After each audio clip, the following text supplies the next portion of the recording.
వందావని బోందా ఇంకో మీరు పిచ్చోళ్ళు వందనట. ఆయన సొంత కాన్స్టిట్యున్సీలనే ఇప్పుడు జెడ్పీటీసీలు గెలుతాడో లేదు పెట్టమని రాదు, ఎలక్షన్లు తెలుస్తుంది. నేను ఏమంటున్నా అంటే మాటలు కోటలు దాటుతాయి. రేవంత్ రెడ్డి ఇంకా కూడా పడిపోతారా? ఆయనకు అర్థం కాదు. మీరు కూడా మాటలకు ఈయన గీ మాటలు చెప్పి ఆ కుర్చీలో కూర్చున్నాడు. ఏదో అది చెప్పి ఇది చెప్పి 420 అడ్డమైన హామీలు ఇచ్చి ఢిల్లీకి వెళ్ళి టూరిస్టులను తీసుకొచ్చి ఈ డిక్లరేషన్ ఆ డిక్లరేషను. నేను ఒక్కటి అడుగుతున్నా, 100 సీట్లు గెలవాలి. ఎట్లా గెలవాలి? ప్రజలు ఓట్లు వేయాలి. ఎవరు ఓట్లు వేయాలి? దళిత బంధు రేవంత్ రెడ్డి గారి ద్వారా అందుకున్న దళితులు ఓట్లు వేయాలనా?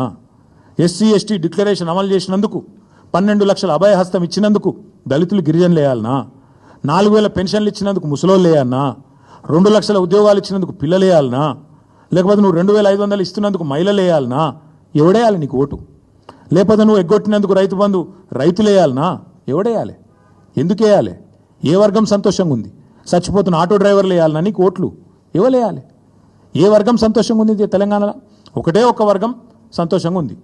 రేవంత్ రెడ్డి ఆయన తొట్టి గ్యాంగ్ ఒకటి ఉంటుంది. పేర్లు చెప్పండి చెప్తా, కానీ ఇప్పుడు వద్దు, మరోసారి చెప్తా.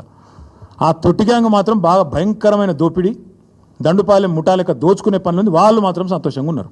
బిల్డర్లను గోకుడు, కాంట్రాక్టర్లను గీకుడు, ఆ పనిలో మాత్రం ఫుల్ ఉన్నారు, బిజీగా ఉన్నారు.